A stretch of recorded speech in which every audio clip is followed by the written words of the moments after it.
Last to Jamil ya Sheikh kanta Jamil. Wait lang, baba ko lang yung pusa ulit.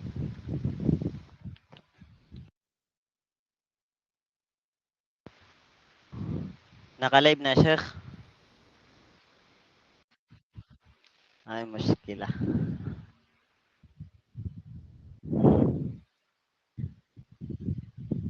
هل أنت مستعد يا شيخ إرسهد؟ نعم إن شاء الله. أعوذ بالله من الشيطان الرجيم. بسم الله الرحمن الرحيم. Assalamualaikum warahmatullahi wabarakatuh po sa lahat. At magandang gabi po sa inyong lahat dyan sa Pilipinas at sa mapaibang bansa pa. Ngayon ay araw ng Monday. Tayo ay binigyan ni Allah ng pagkakataon upang magnilay, matuto at muling mapalapit sa Kanya. Sa katahimikan ng gabi, naway ang bawat salita ay maging paalala ng habag at gabay ni Allah sa ating buhay. At malugod po namin tinatanggap ang lahat ng nanonood at nakikinig diyan sa may Facebook Live at pati na rin po dito sa may Google Meet at especially sa ating butihing tagapagsalita na si Sheikh Irsahad Ismail. At hindi na po natin papatagalin ang gabing ito. Ang oras ay atin na pong ibinibigay sa kanya. Ya Sheikh, falyatafaddal mashkuran ma'jura.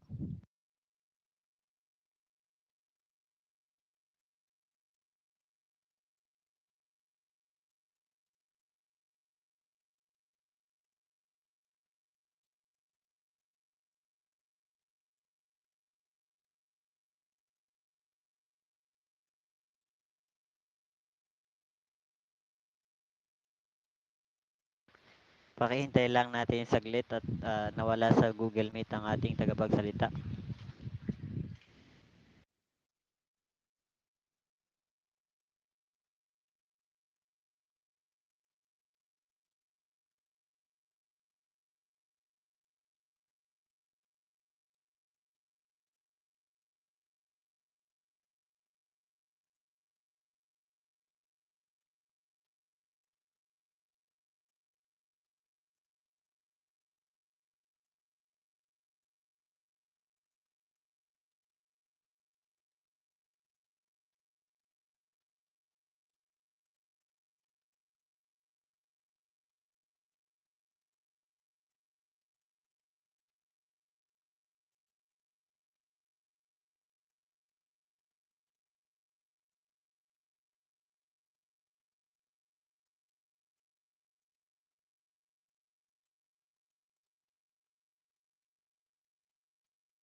Naam ya Sheikh, na-list siya sa Google Meet.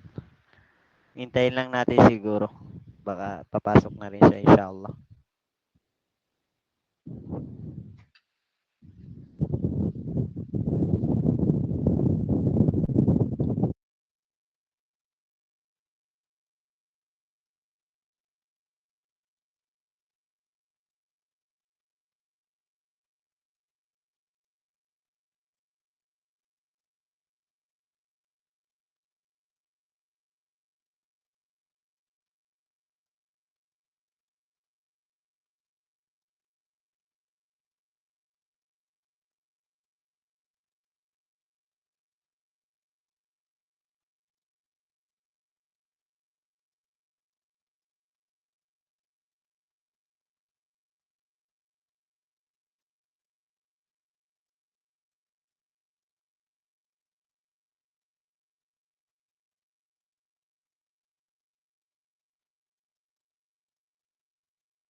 Waalaikumsalam warahmatullahi wabarakatuh po sa inyong lahat.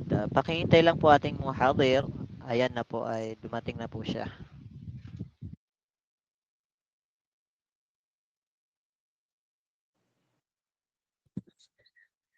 هل تسمعونني؟ Rinig niyo ako? نعم نعم يا شيخ. Okay. Start na, no? Tapos na, no? Tapos na. نعم نعم يا شيخ. Okay. الحمد لله رب العالمين والصلاة والسلام على رسول الله وعلى آله وصحبه أجمعين أما بعد. السلام عليكم ورحمة الله وبركاته.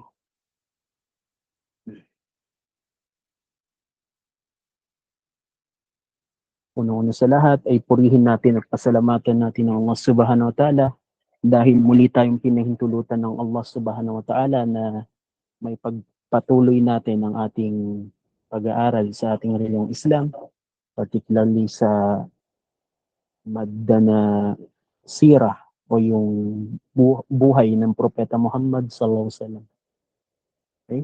Bali, bilang continuation or pagpapatuloy sa ating nasimulan, kung saan nung last na meeting natin or last na lecture natin ay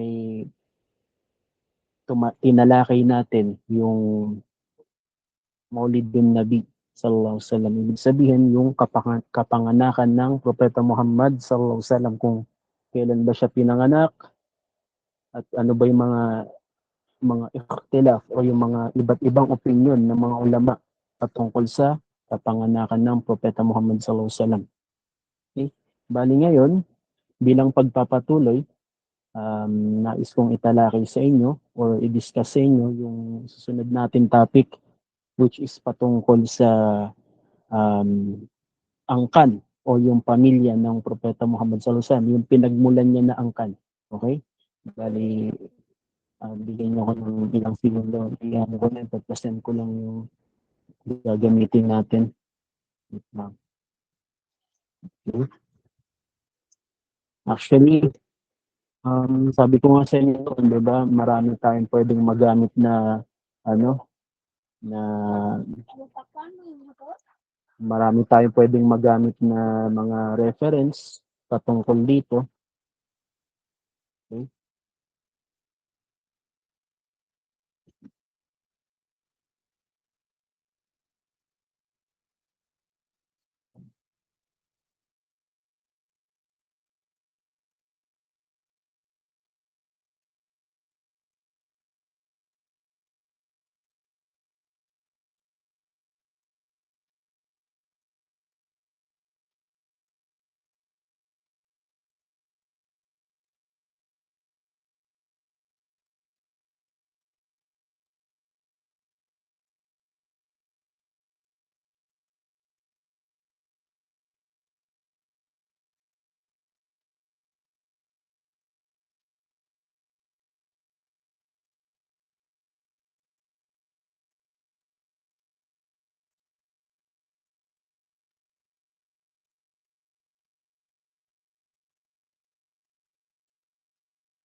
Wait lang po natin mga kapatid at inayos lang ni Sheikh Irsahad ang kanyang ipapresentang kitab ng sirah na pakihintay lang po natin ng mga 5 minuto inshallah.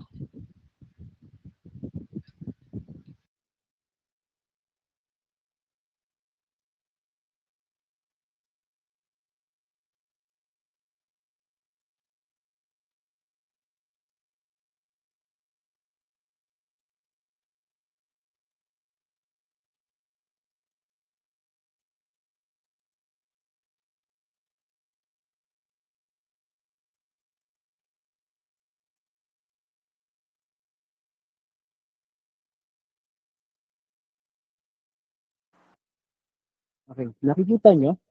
Naam ya Sheikh. Okay.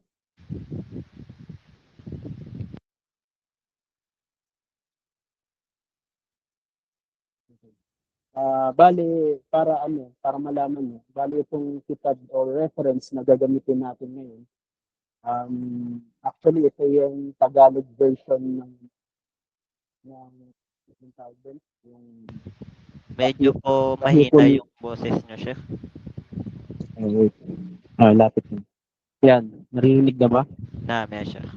Okay. Bale, itong gagamitin natin na PDF ngayon, ito ay Tagalog version nung Rahikul Maktum. Okay? Yung Sealed Nectar. Kung alam nyo, kung familiar kayo dun sa kitab na to. Bale, gagamit tayo ng Tagalog kasi napansin ko nung nakaraan, 'di ba, ang ano natin, Bilogatil Arabiya, parang napansin natin walang masyado nagbabasa. Siguro nahihiya or hindi pa sanay masyado, kaya i-try natin yung Tagalog, baka sakaling maraming mag-participate na magbabasa. Okay? Kaya yun, katulad ng nakasanayan, gusto ko ng participation ninyo or cooperation ninyo para maki-participate sa ating talakayan. Okay? Pero bago yon, um, sa buhay ng Propeta Muhammad sallallahu alaihi wasallam, actually marami tayong pwedeng simulan o pwedeng talakayin bago pa natin pasukin yung mga bagay na to. Sa ibang pag-aaral ng mga sira ng Propeta Muhammad sallallahu alaihi wasallam, yung more detailed or yung mas detalyado na pag-aaral, sinisimulan nila sa panahon na wala pa yung Propeta Muhammad sallallahu alaihi wasallam.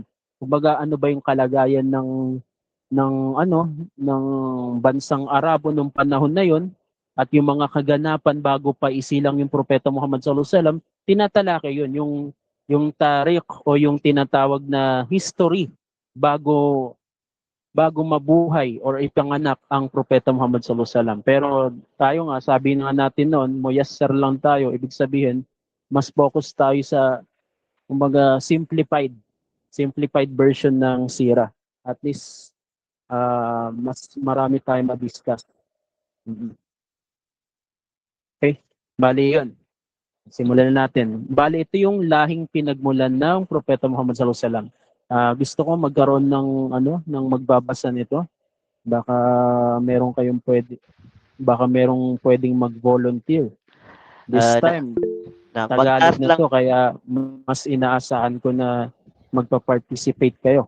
Yung yung first Ayun. paragraph. Aywa na, Sheikh. i-highlight Mag-task ko. lang po ng kamay. Yung, Okay. ayan. Ay, meron na, Sheikh. Si Noraida Palmero. Okay. Inshallah. Sige. Tafadali. Tafadali. Ustad, nakaharang po. Ayun. Bismillahirrahmanirrahim. Ang lahing pinagmulan ng propeta sallallahu alaihi wasallam. Sa lahi ng propeta sallallahu alaihi wasallam ay may tatlong bahagi. Una, na nagkaisa sa pagiging tama nito ang mga dalubhasang manunulat ng talambuhay at mga genealogist. Dalubhasa sa pag-aaral ng talaangka ng pinagmulan ng tao. At ito ay hanggang kay Adnan. Pangalawa, na nagkaiba-iba sila sa pananaw. At ito ay mula kay Adnan pataas hanggang kay Abraham alayhi salam. Pangatlo, na walang pagdududa na mayroong hindi tama dito. At ito ay mula kay Abraham pataas hanggang kay Adam alayhi salam.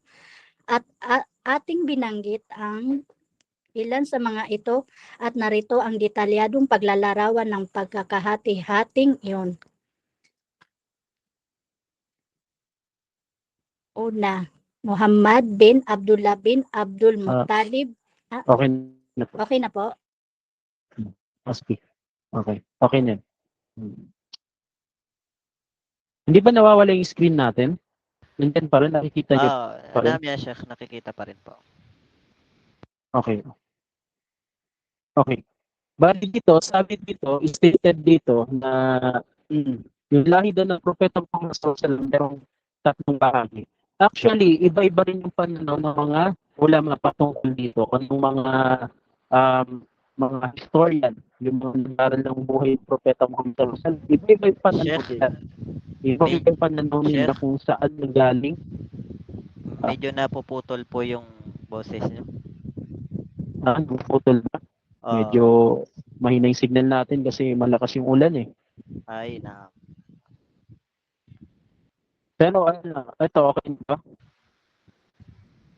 Medyo lang, Sheikh, Wait lang. medyo. Dahil lang.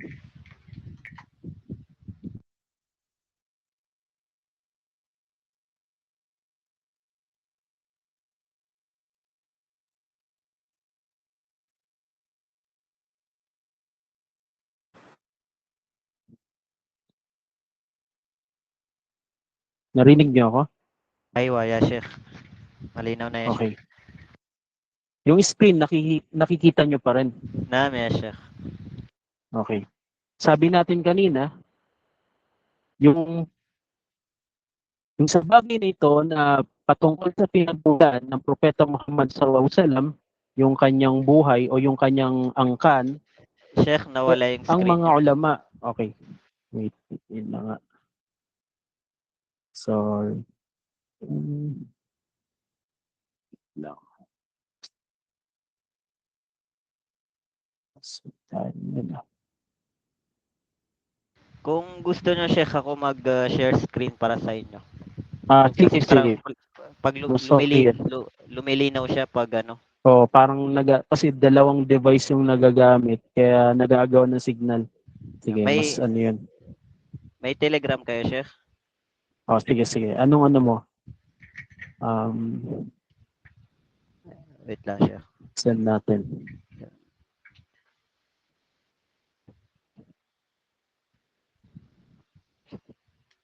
Ayan, Sheikh, yung sa Telegram ko.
Nakita mo na? Naam ya, Sheikh. Right, Sheikh. Right, Sheikh.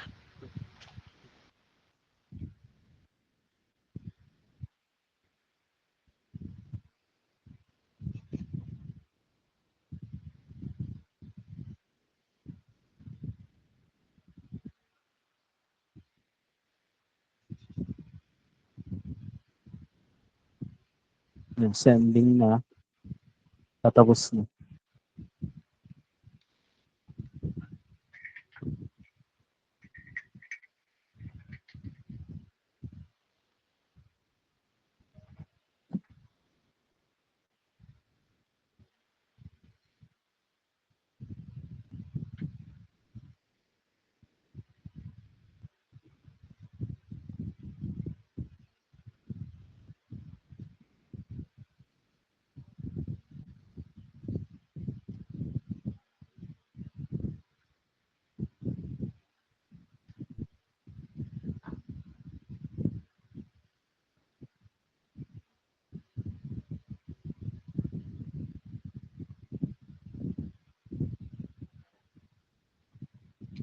Okay na, Sheikh?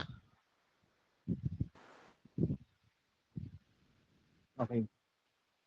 Doon tayo sa, ano bang page yun? Page 47.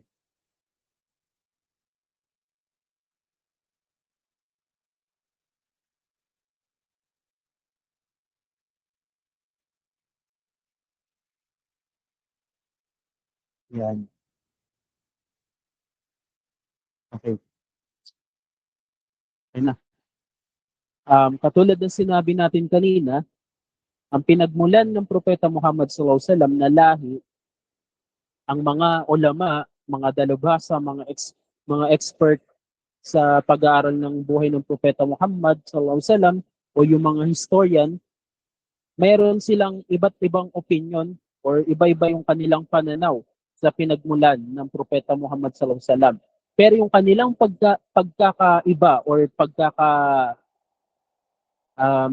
tawag dito, yung tinatawag na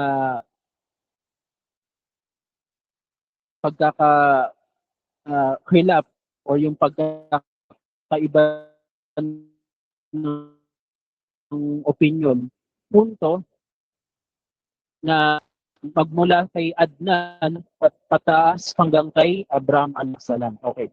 Para mas maintindihan natin. Alam natin si Ibrahim alayhis salam o si Abraham, siya yung ama ng alin? Siya yung ama ng sinakalan. Siya yung ama ng ano? Muslimun.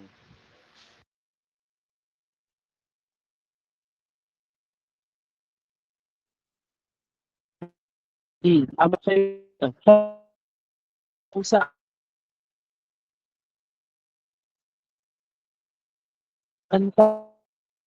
ni mga nabi. Ibig sabihin naman ng kahinya, nagmula yung mga propeta. Okay? Yung mga pamilya yung pinagmulan ng nabi. Ibrahim ay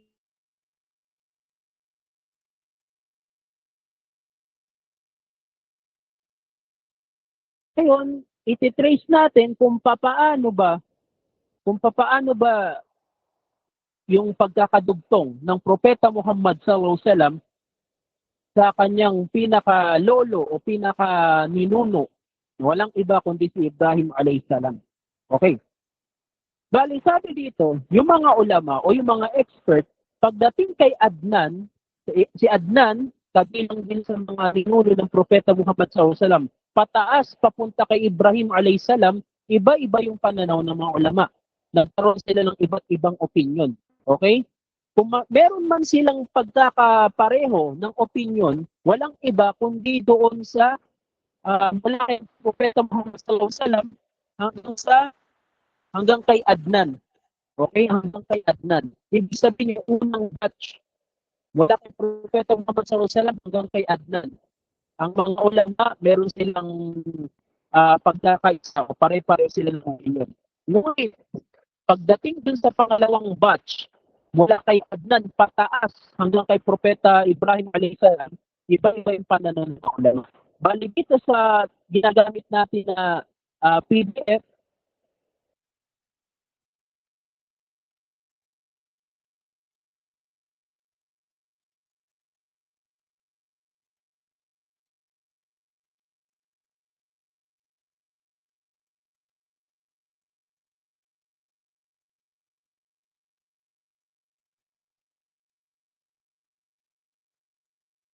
Aywa, nalaglag ang ating tagapagsalita. Pakihintay lang po. Maulan po kasi sa kanila, kaya medyo mahina yung kanyang internet.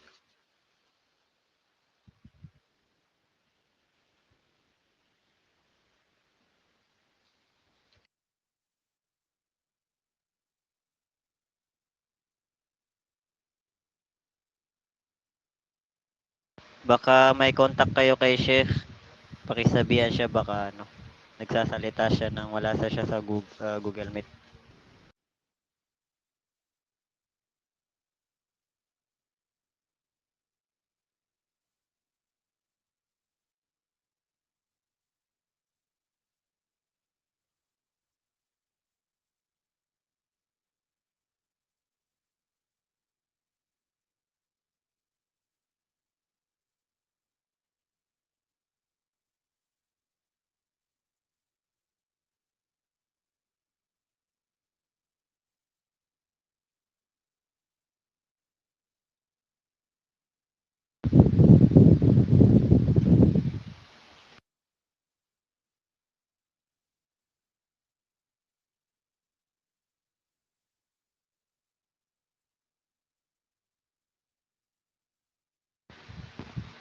Mga kapatid, pakihintay lang po si Sheikh ng saglit.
Namya Ibrahim.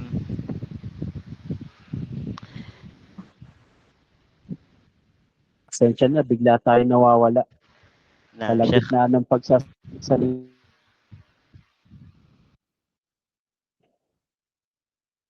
Lakas yung ulan dito. Yan po. Labas ya Sa Sheikh. kulihal, sa ganun pa man, tuloy-tuloy natin. Sabi lang to sa pagsubok. Okay.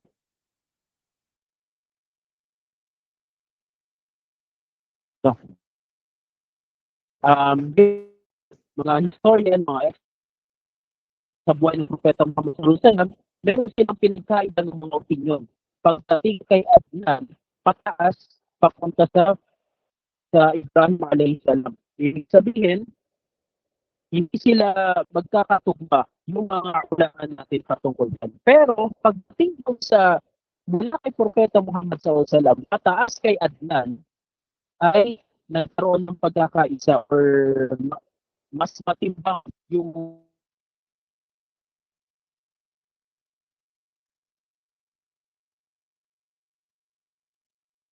tungkol sa okay?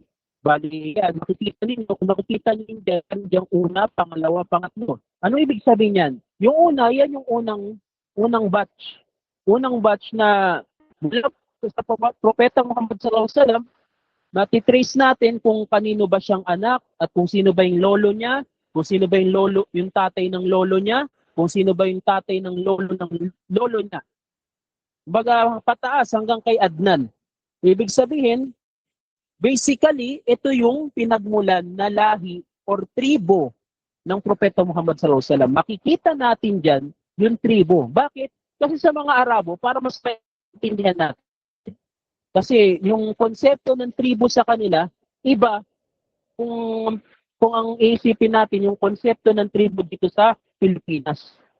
Kasi yung konsepto ng tribo dito sa Pilipinas, okay? Halimbawa yung mga Maguindanao, Maranao, Tausug, yan ang pinagmulan ng pangalan ng tribo nila ay sa iba't ibang paraan ng pagbibigay ng pangalan. Merong pinagmulan ng pangalan nila dahil sa kung saan sila na lugar na nakatira, okay? Pero dito sa mga Arabo, yung kanilang konsepto ng pagtitribo ay kung sino yung pangalan na kumbaga head of the family, kumbaga siya yung pinaka pinuno sa panahon na yun. Kung sino yung pinuno na yun na sa pamilya na yun, kung sino yung pinuno na sa pamilya na yun, siya yung magtatahan nung pangalan nung ang tribo.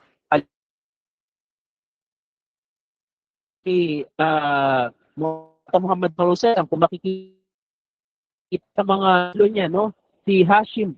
Si Hashim, ito yung tatay ng lolo ng Propeta Muhammad sallallahu alaihi wasallam na si Abdul Muttalib.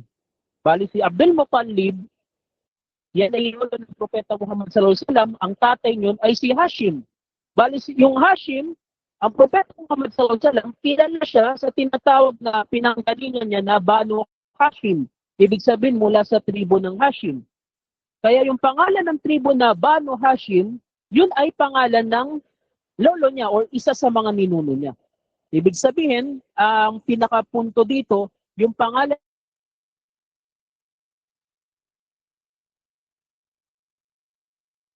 yan yung lolo niya. Okay? Paano ba yun? Paano? Ang propeta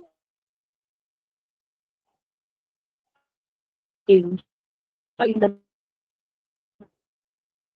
sa pagiging pinakamaitim na tao niya, yung pinanggalingan niya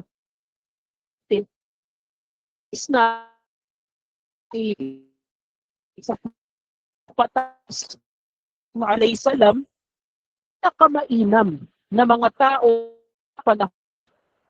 when it comes sa kanilang pamilya. Ibig sabihin, may iba't ibang basehan pagtaas ng antas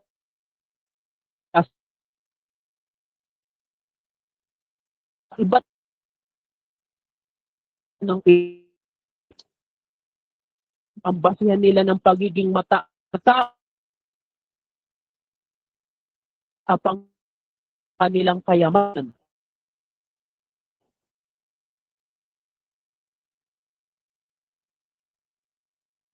Nilang doon, yun ang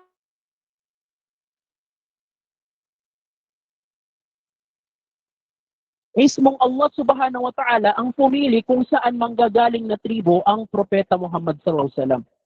Katulad ng pagkasabi ng propeta Muhammad sallallahu alaihi wasallam, mayroong hadith niyan na yung Allah subhanahu wa ta'ala, inna Allah astafa, ang Allah subhanahu wa ta'ala pinili niya, sino? Si Ibrahim. Pinili niya si Ibrahim na siya yung mainam ng panahon na yun. At sa pagkakapili niya kay Ibrahim alayhi salam, doon dumating o doon nanggaling si Ismail. At si Ismail, pinili rin ng Allah subhanahu wa ta'ala na pinakamainam sa mga anak ni Ibrahim. At sa mga anak ni Ismail, yung pinakamainam na anak niya, pinili yun ng Allah subhanahu wa ta'ala na magiging panggagalingan ng propeta Muhammad sallallahu alaihi wasallam. Kaya anong ibig sabihin nito? Ibig sabihin, yung pagkakapili sa propeta Muhammad sallallahu alaihi wasallam, hindi lang yan random na parang kumbaga abalan kung sino pipili ng Allah subhanahu wa ta'ala. Hindi. Pero ang hikmah niyan, ang Allah subhanahu wa ta'ala, ang pinili niya na mga pinanggalingan ng propeta Muhammad sallallahu alaihi wasallam ay kung sino yung mga pinakamainam na mga anak. Okay, pinakamainam na anak. Halimbawa kay Ibrahim alayhi salam, ang pinakamainam na anak ay si Ismail dahil yan yung pinili ng Allah subhanahu wa ta'ala. At si Ismail, diyan manggagaling ang propeta Muhammad sallallahu alaihi wasallam. Kaya yung mga ninuno ng propeta Muhammad sallallahu alaihi wasallam, yan ay pinili ng Allah subhanahu wa ta'ala dahil iba-iba man yung dahilan ng pagiging mainam nila, basta sa panahon nila sila yung pinakamainam. Sila yung pinakamainam. Okay? Naintindihan ba? Wadi. Malinaw? Kaya yun yung punto dito na dapat natin maintindihan. Ang pagkakapili sa propeta Muhammad sallallahu alaihi wasallam when it comes sa kanyang mga tribo o kaya mga angkan, yung mga kanyang ninuno, mga lolo, lahat ng yun ay mga maiinam. Pero iba-iba yung basihan ng pagiging mainam nila. Okay? Kasi alam naman natin, hindi naman dingid sa kaalaman natin na kabilang din sa mga lolo or mga ninuno ng propeta Muhammad sallallahu alaihi wasallam ay hindi mga Muslim. Okay? Kasi baka isipin natin, o baka may magtanong, Ustad, paano naging mainam? Hindi naman sila Muslim. Kasi nung panahon nila, bawat batch nila, bawat panahon nila, meron silang kanya-kanyang basihan ng pagiging mainam. May mainam dahil sa mataas yung antas or posisyon. Mayroong mainam dahil sa kilala yung pamilya nila. O kaya yung kanilang pamilya na yon, yung leader ng pamilya na yon, yun ang parang namumuno. O kaya yun yung namumuno sa mga tao sa panahon na yon. Ganyan ang iba't ibang paraan ng pagiging mainam. Regardless dito kung siya ba ay Muslim o hindi. Kasi baka mamaya malito tayo. Naisipin natin, Muslim ba sila? Bakit naging mainam? Hindi ganon. Pero yung tinutukoy natin na kainaman, yung dunyawi lang, dito lang sa mundo. Okay? Kumbaga mainam dahil sa mataas yung antas, makapangyarihan, mayaman. Okay? Pero, ang Propeta Muhammad sallallahu alaihi wasallam, yan ang hikma ng pagkakapili ng Allah subhanahu wa ta'ala sa mga angkan na pinanggalingan ng Propeta Muhammad sallallahu alaihi wasallam. Bakit? Kasi basically ang Propeta Muhammad sallallahu alaihi wasallam siya yung pinakamainam. Okay? Pinakamainam. At dahil siya yung pinakamainam, maraming mga aspeto, iba pang mga aspeto na iuugnay natin sa Propeta Muhammad sallallahu alaihi wasallam na mainam. Halimbawa, yung kanyang pinanggalingan ng angkan. Hindi lang yun. Ganun din yung Quran na alam natin, i-relate natin sa Propeta Muhammad sallallahu alaihi wasallam na kung saan yung Quran, alam natin yan yung pinakamainam sa lahat ng kitab ng Allah o sa salita ng Allah subhanahu wa ta'ala. Okay? Kaya yun. Ang ano natin doon, ang point natin doon is yung Propeta Muhammad sallallahu alaihi wasallam sa pagiging mainam niya, siyempre nandun din yung hikma na ang Allah subhanahu wa ta'ala pumili siya ng mga mainam na lahi para sa kanya. Okay? Ibig sabihin, ang Propeta Muhammad sallallahu alaihi wasallam hindi siya basta-basta. Hindi siya basta-basta. Kung may ipagyayabang man ng Propeta Muhammad sallallahu alaihi wasallam, kabilang na doon yung kanyang tribo, yung pinagmulan na lahi. Pero hindi ganoon ang Propeta Muhammad sallallahu alaihi wasallam. Hindi siya kumbaga pawabo siya. Meron siyang pagpapakumbaba sa kanyang angkan na pinagmulan. Hindi katulad sa panahon natin ngayon, akala mo kung saan ang galing na tribo or pamilya, pero nagmamataas, tabiya, pasintabi. Kumbaga, yung sinisingit lang natin. Yung bahal paida lang. Okay. Bali, ganun ang Propeta Muhammad sallallahu alaihi wasallam. Okay. Ang Propeta Muhammad sallallahu alaihi wasallam, para malaman natin, ang Propeta Muhammad sallallahu alaihi wasallam, pagdating sa pagsasabi niya ng mga pinagmulan niyang lahi, ito ay isa sa mga kaugalian ng Propeta Muhammad sallallahu alaihi wasallam. Kumbaga, yung tinatawag na pagtatarsila, alam niyo yung tarsila na sinasabi? Tarsila. Sa history, pag sinabing tarsila, yung parang binibigkas mo or minimension mo yung pinagmulan na lahi. Okay? Yung pagtatarsila. Sino nakakaalam? May idea kayo kung ano yung sinasabi na tarsila? Kalimatul Jadid, Sheikh.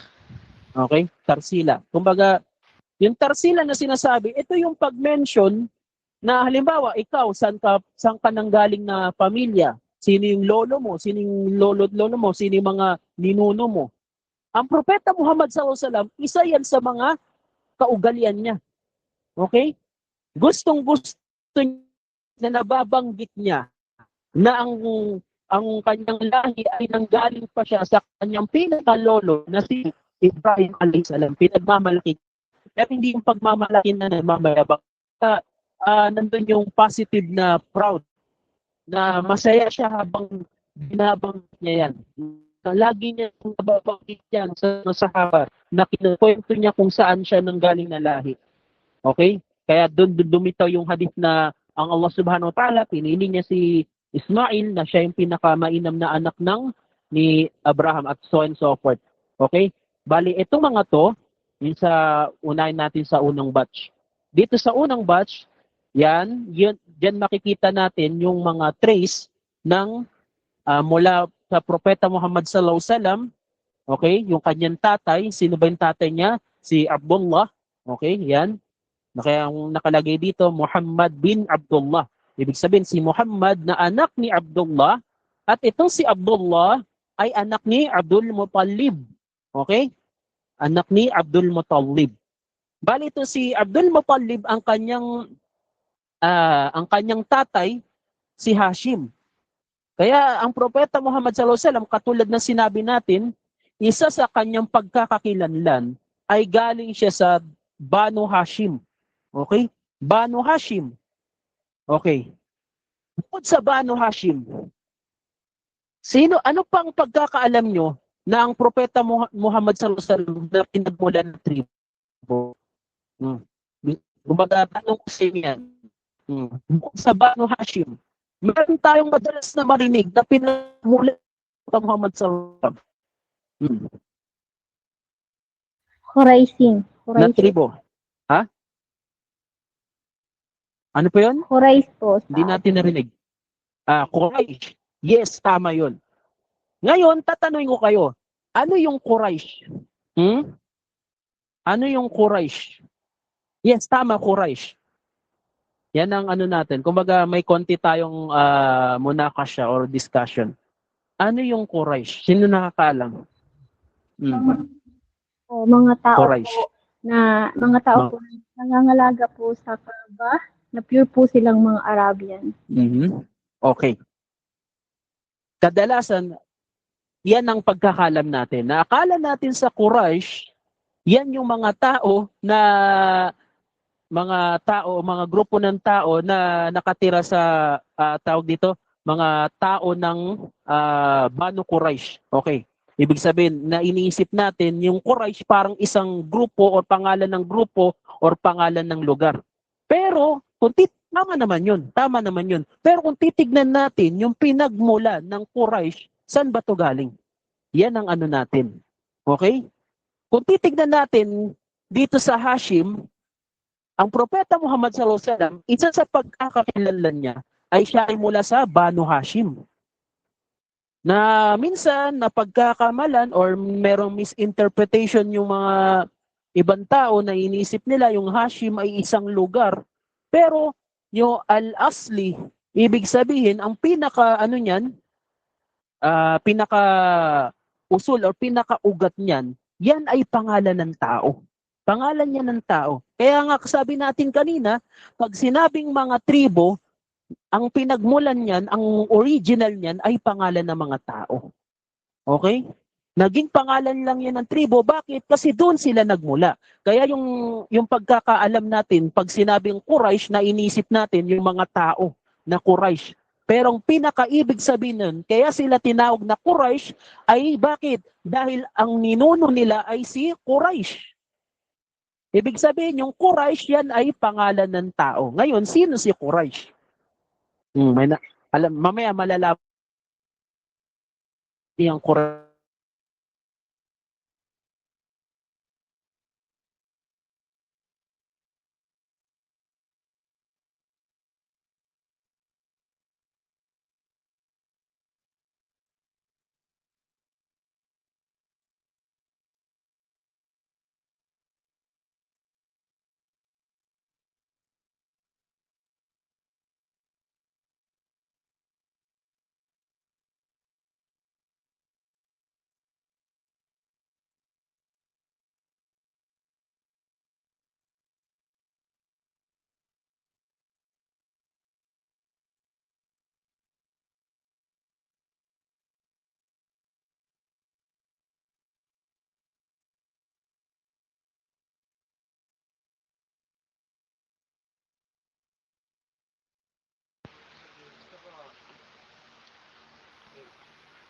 Nawala si Sheikh. Naam, sahih.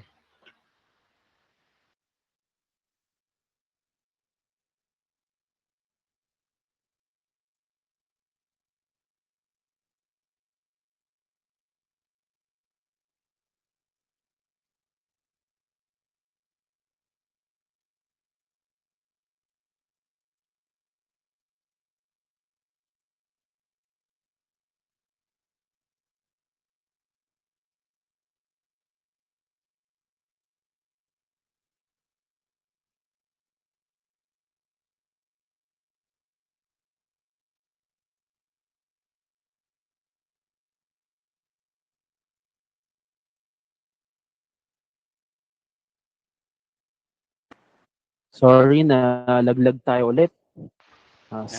Okay. Actually, nagsasalita ako, hindi ko na malayan na bigla na lang ako nawala. Bali, ano yung nabutan niyo sa mga sinasabi ko? Yung parang nabutan niyo na bago ako malaglag. Ano yung nabutan niyo sa sinasabi ko? Naputol po kayo doon, Sheikh, sa sinabi nyo na di bali is matatalakay natin yung Quraysh, parang ganyan. Okay. Yun. Makikilala natin. Sino po? Yes po.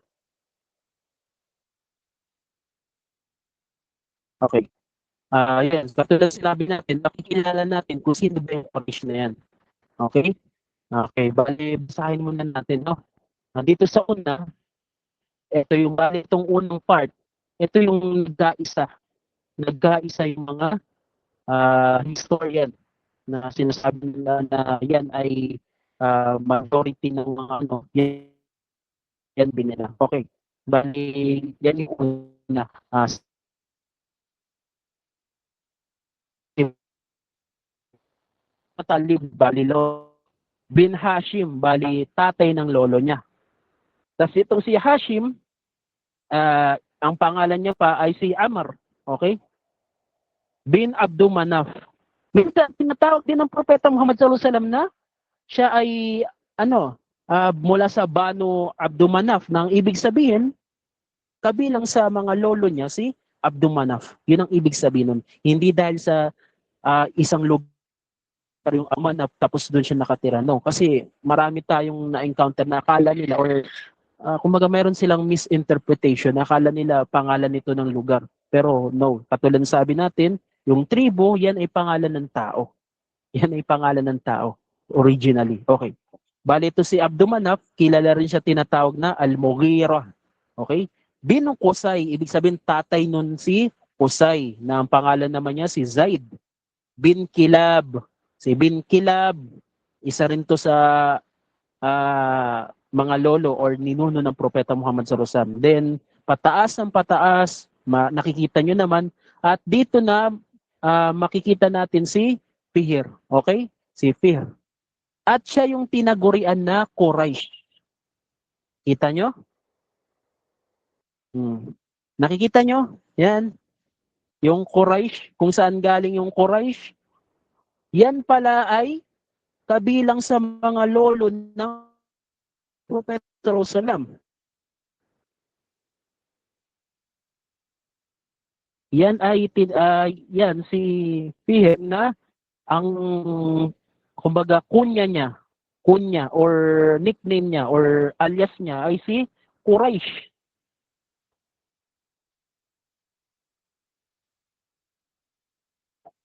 Kaya sabi dyan sinunod o dyan nagmula yung pangalan ng tribo. Ibig sabihin, lahat ng mga Propeta Muhammad sallallahu alaihi wasallam, kasama na doon yung mga kanyang mga tiyuhin, yung kanyang mga pinsan, yung kanyang mga mga katribo na kumalaban sa kanya. Ibig sabihin nun, lahat ng yun ay mga kamag-anak ng Propeta Muhammad sallallahu alaihi wasallam. Bakit? Kasi ang pinanggalingan nila si Quraysh. Okay? Ibig sabihin, tignan nyo kung titignan natin, ang Propeta Muhammad sallallahu alaihi wasallam, yung mga Quraysh, pero ginera siya. Ibig sabihin, kinalaban siya.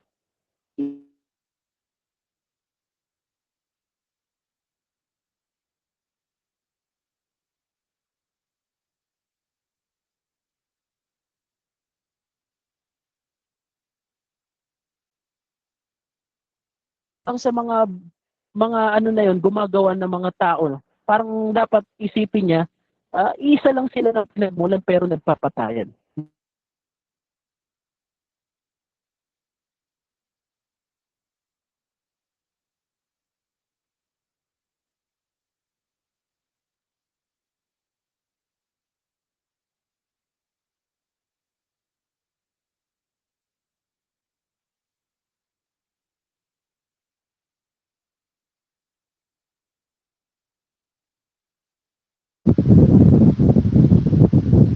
Nalaglag na siguro si Sheikh.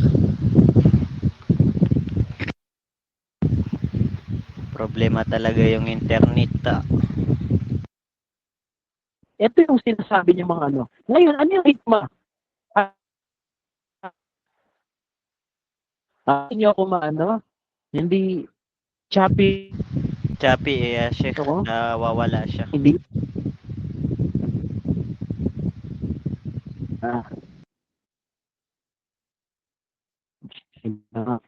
Mushkila Okay. siya baka Sheikh. Medyo sayang, medyo ano natin yung topic natin pero sayang. naubos lang yung oras natin, tapos hindi tayo makapagpatuloy. Okay. Naririnig nyo pa ako sa ano na to, sa oras na to. Ngayon po naririnig din, maya-maya po is nawawala. Yun lang. Okay. Sa bagay, malapit na rin tayo mag-time. Siguro,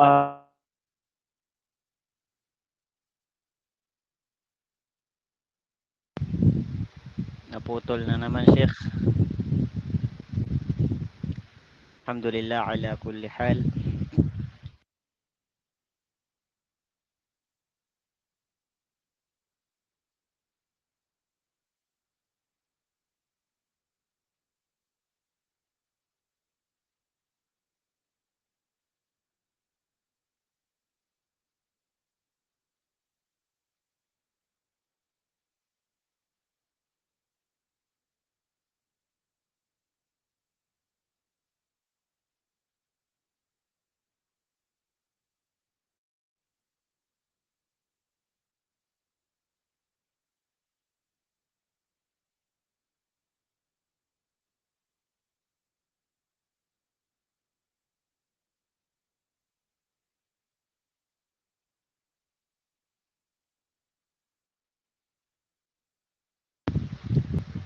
Sayang, maganda sana.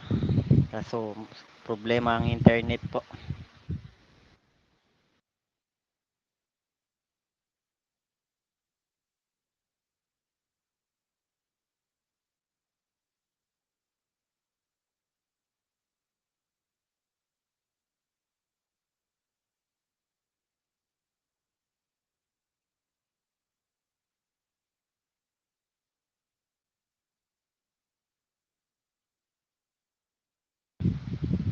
Marayo kaya Sheikh Abu Bakar intaha.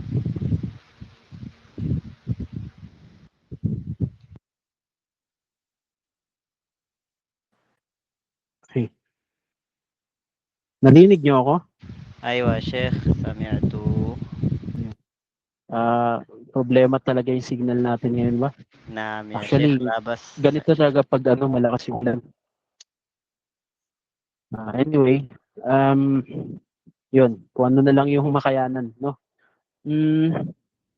Baka meron kayong mga tanong. Baka may tanong kayo.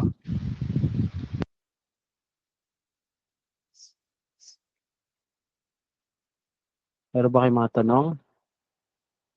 Hal indakum as'ila?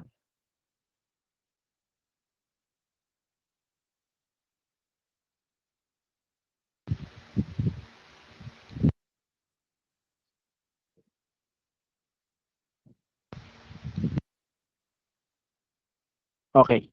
Kung wala kayong tanong, ako yung magtatanong. Okay? Ako yung magtatanong. Kasi hindi ako masyadong makaano eh.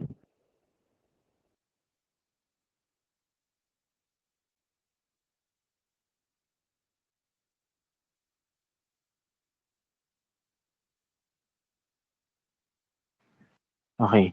Since hindi ako masyado marinig, ako yung magtatanong. Gusto ko marinig yung mga opinion nyo patungkol dito o yung mga matalino yung sagot. Ang tanong natin is, sa tingin nyo, ano yung kahalagahan or magbigay kayo ng mga hikma or mga wisdom kung bakit kailangan natin pag-aralan yung tinatawag na pinagmulan ng ating lahi. Hindi lang patungkol sa Propeta Muhammad sallallahu alaihi wasallam, kundi pati sa atin bilang pagkakakilanlan natin sa ating sarili or sa ibang tao. 'Di ba? Minsan, halimbawa sa mga nagkaroon ka ng bagong kaibigan, minsan hindi maiwasan yung pagkukwentuhan nyo na alamin mo kung saan galing, kung anong angkan niya, kung saan nagmula. Sa tingin nyo, ano yung hikma kung bakit mahalaga yung bagay na ganun? Narinig nyo ako? Ano sa tingin nyo? Ma ra'yukum? Tafaddalu. Ano sa tingin nyo? Magtaas lang po ng kamay sa gustong sumagot. Muna kasya tayo, since hindi rin ako masyadong marinig. Gusto ko kayo yung magano. Pwede, Assalamualaikum. aywa, Waalaikumsalam. tafadhali. Pwede po ba magsalita? Sige, sige. Tafadhali. Tafadhali. Siguro po yung pagpapahalaga po sa sariling ugat, ay yun yung pinagmulan ng lahi. Kung paano po natin may pagmamalaki yung kasaysayan ng lahi natin sa yung ninuno, sa lipunan, parang ganun po. Pagkukonekta sa nakaraan, or Masya Allah. pagkaasakilanlan. Yung makikilala rin po kasi ang ating ngayon sa ating nakaraan. Kaya mahalaga po na parang family tree po. Apo ni ganito yan, kamag-anak ni ganito. Hindi na po nawawala sa realidad or community na inaalam po natin ang pinagmulan ng lahi po natin.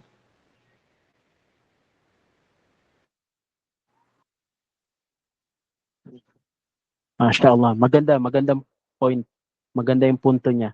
Para daw makilala yung ating pinagmulan at yung kumbaga yung kasaysayan natin, no? Tama yun. Para magkaroon tayo ng pagkakilanlan sa bawat isa. Baka meron pang gustong sumagot. Sige, open po tayo. Assalamualaikum. Ustad, naka-ano pa to? Waalaikumsalam. Naka-live pa? Hindi ko alam. Naka-live. Live pa. Sige po, inshallah. Isa rin po siya sa part of da'wa kasi po alam po natin ang ating lalo na yung kaming mga balik Islam na ang aming mga magulang pamilya ay hindi po nila kilala si Propeta Muhammad, peace be upon him. So, kung alam po namin ang kasaysayan na to, kung ano po yung pinagmulan natin, maaari po natin na ikwento po sa kanila. Lalo na kung meron kang anak na makulit, yun po na nagtatanong. So, mahalaga po na pag-aralan po ito at inshallah isabuhay natin, paalala mo na sa aking sarili at ikwento po kasi yun po yung yung naisip ko lang po, part of da'wa. Pwede rin po siyang isama sa pagda'wa. Yun lang po, Ustad.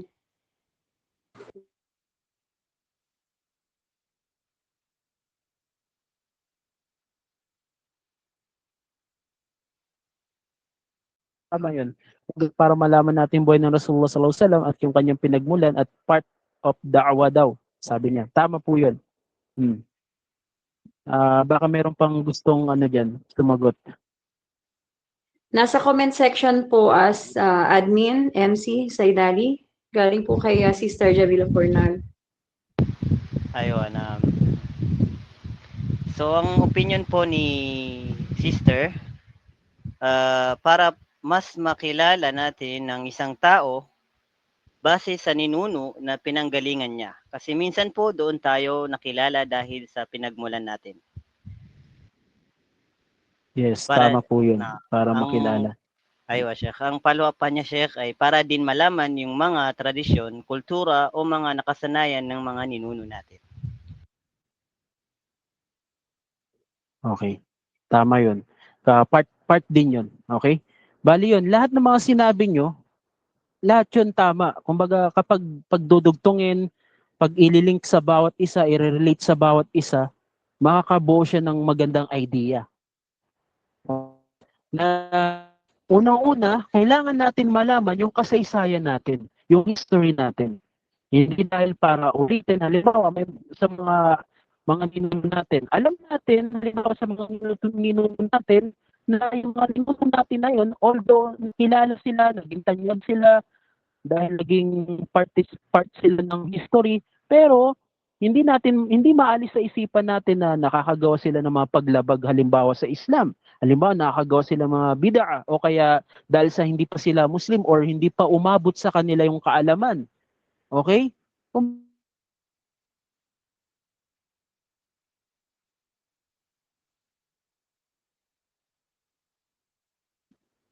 Kundi para matuto tayo sa mga pagkakamali ng mga mas nauna sa atin. Okay? Kaya tama yung point na yon na dapat malaman natin yung mga nakaraan, hindi para gawin natin or ulitin natin sa panahon natin ngayon, kundi para magbalik tanaw sa mga bagay na maaari nating kapulutan ng aral. Halimbawa, yung mga mas nauna sa atin, mga nakagawa sila ng mga paglabag sa Islam. Halimbawa, yung mga tradition nila, mga kultura nila na nagawa nila. Then nakilala natin sila, kasama yung pagkakilala natin sa kanila is yung mga nagagawa nila na mali. Okay, bali nalaman natin na yun ay mali. Syempre, ang dapat nating gawin ay itama natin yun sa ating sarili. Hindi para gayahin. Kasi may mga sinasabi nila, lagi nilang ini-insist, ano na namin to, ginagawa na namin to, kaya hanggat mamatay kami, gagawin din namin. Hindi po yun yung point para malaman mo yung pagkakakilanlan mo sa mga mas nauna sa'yo. Pero magandang malaman mo para malaman mo yung mali at maitatama mo sa present. Ibig sabihin sa tawag dito, sa kasalukuyan. Okay, yun yung unang point na katulad ng sinasabi nyo.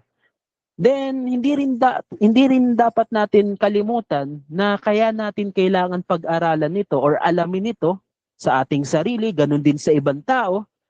Bakit? Kasi isa to sa susi ng pagkakapatiran. Ibig natin sabihin, isa ito sa susi para magkaroon ng pagbubukluran. Halimbawa, yung tawag dito, yung pagtutulungan or maiwasan yung pag-aaway. Bakit? Kasi minsan may dumadating sa punto na meron kang nakahaway halimbawa. Then yung kaaway mo, wala kang kaalam-alam na kamag-anak mo pala. 'Di ba? Hindi mo pala alam na second cousin kayo, isa lang kayo ng lolo kasi hindi kayo magkakilala. Pero nauna na yung pag-aaway ninyo.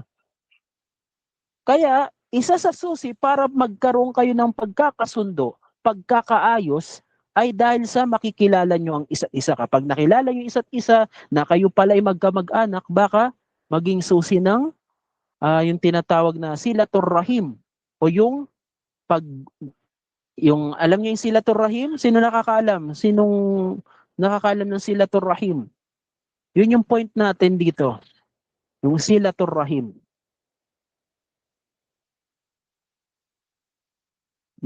Narinig niyo pa ako? Ustad, ugnayan ng yes, kamag-anak? Oo, yun. Kumbaga, mas lumalakas yung silatur rahim kapag nakikilala nyo yung bawat isa. Na halimbawa, magkamag-anak pala kayo. 'Di ba? Yung imbis na kaaway mo, bigla mong kakalimutan na kaaway mo pala siya kasi kamag-anak mo. Meron ako naalala, may nagkwento sa akin na yung sundalo yun Yung sundalo na yun, dumating sa punto na napatay niya na yung, mayroon siyang naging kaaway, tapos yung kaaway niya, napatay niya yung kapatid nun. Then dumating sa punto na siya na yung papatayin, yung kapatid na buhay, dumating sa punto na bago niya patayin, nagkaalaman sila na sila ay magkamag-anak pala. Kaya yun yung point na isa sa mga dapat mahalaga kasi para maiwasan yung pagkakaroon ng gulo or pagkakaroon ng pag-aaway. Okay? Kasi malalaman mo pala na kamag-anak mo pero nagpapatayan na kayo. 'Di ba? Ibig sabihin, hindi nyo nabaliwala nyo yung tinatawag na silatur rahim. Yung pagtitibay ng connection ng pagkakamag-anakan. Okay? Kaya yan, isa sa mga mahalagang mga punto. Para makilala nyo yung bawat isa, para maiwasan yung pagkakaroon ng pag-aaway sa bawat isa. Okay. Bali ito, yung mga ganito, may mga pagkakataon din sa buhay ng Propeta Muhammad sallallahu alaihi wasallam na nangyayari ito. Actually, maganda ikwento pero medyo matagal, medyo mahaba. Ubos na yung oras natin actually. Parang nag-extend lang tayo. Pero at least meron tayong idea, no? Siguro sa next na natin. Kasi naputol yung natin putol-putol dahil mahina yung signal. Pero at least kahit papaano meron tayong meron tayong na talakay kahit papaano. Okay. Narinig niyo pa ako? Baka nagsasalita ako ng wala ganun. Okay. Bali yun. Siguro ituloy na lang natin sa next, no? Inshallah ta'ala. At least dito tayo, dito tayo na simulan na natin. Dito tayo sa pamilya at pinagmulan ng Propeta Muhammad sallallahu alaihi wasallam. Inshallah, ikukwento natin yung sinasabi natin sa buhay ng Propeta Muhammad sallallahu alaihi wasallam, yung mga pangyayari na yan. Yung kumbaga mga fadail ng kailangan malaman natin, yung mga pinagmulan natin at yung pinagmulan mismo ng Propeta Muhammad sallallahu alaihi wasallam. Okay?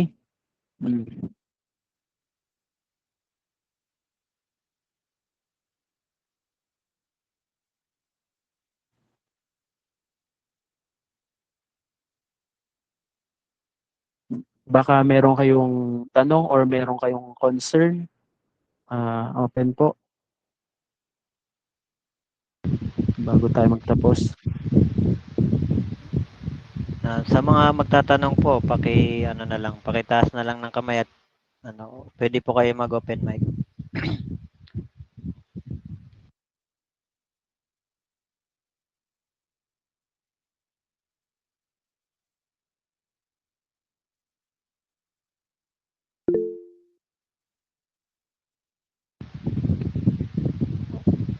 Aywa, tafadhali. Ustad, nabanggit niyo po kanina na ang Quraysh po ay pangalan po ng tao. Like katulad po ng Israel. Tanong ko lang po, out of curiosity lang po, kung dito rin po ba sa atin ay like Maranao, Maguindanao, Tausug, pangalan din po ba sila ng tao? Jazakallah khairan po. Mashallah, maganda yung tanong. Although medyo nagbigay na tayo ng hint kanina. 'Di ba sabi natin kanina, unlike halimbawa sa atin dito sa Pilipinas, yung pagkakakilanlan natin sa salitang tribo, yung pinagmulan ng kung anong tribo 'yan, hindi dahil sa pangalan ng tao. Minsan dahil sa lugar o yung geographical concept ng lugar na 'yon. Halimbawa, Maranao. Yung Maranao, nanggaling yan sa dalawang salita na pinagdugtong. Yung actually mas makaka-explain nito si Sheikh kasi mula sa tribo na ganito. Pero yan ay galing sa salitang Ranao. Ano ba ibig sabihin ng Ranao? Alam niyo yung Dagat, yes, Sheikh. yung lawa. Yun, yung kumbaga yung body of water. Okay? Yung tao sa body of water na yun ang ibig sabihin ng Maranao. Hindi siya pangalan ng tao, na katulad sa yung Quraysh, yan ay pangalan ng ninuno or lolo ng Propeta Muhammad sallallahu alaihi wasallam. Ganon din yung Tausug. Halimbawa, Tausug, tao, ibig sabihin tao na sug. Yung sug, nakalimutan ko kung anong ibig sabihin nung nung Matapang po, yes, Sheikh. ha? Matapang po, yes, Sheikh. Okay. Yun ang mga pinanggalingan ng mga salita ng mga salita ng mga tribo. I mean yung mga term ng tribo na yun, yung pangalan ng tribo na yun. At iba-iba pa. Hindi siya necessarily dahil pangalan ng tao. Okay?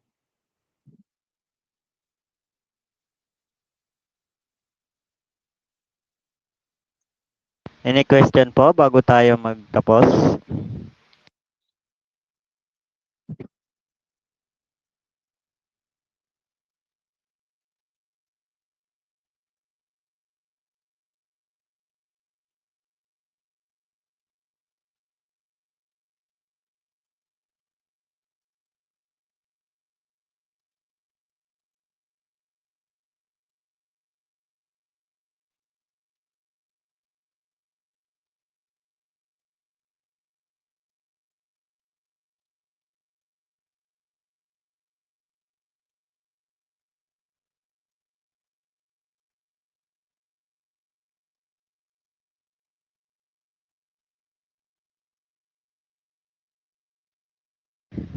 Nandyan ka po ba, Chef? Siguro is wala nang magtatanong. Siguro wala na. Okay.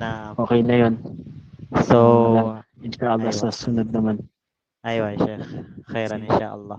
So, subhanallah wa alhamdulillah, isa na namang malalim at malawak na kaalaman ang naibahagi sa atin ng ating tagapagsalita na si Sheikh Irsahad Ismail. At kami po ay nagpapasalamat sa inyo, Sheikh, sa inyong kaalaman na naibahagi ngayong gabi. At maraming salamat din po sa mga nakibahagi ngayong gabi. At bilang pagtatapos ng ating muhadara, ya Sheikh, ay amin pong hinihiling sa inyo na magbigay ng panghuling salita at pangunahan po kami sa Kafaratul Majlis.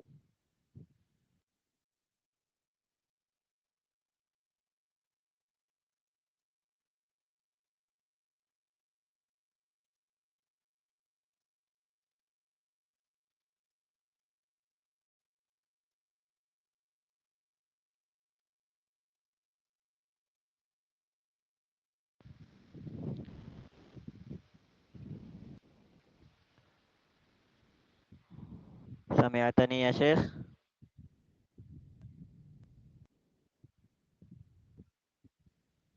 So siguro is nalaglag na ang ating tagapagsalita.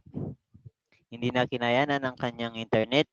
Siguro is dito na po natin tatapusin ang ating muhadara ngayong gabi. Subhanakallahumma wa bihamdik wa nashhadu an la ilaha illa anta wa nastaghfiruka wa natubu ilaik. Assalamualaikum warahmatullahi wabarakatuh.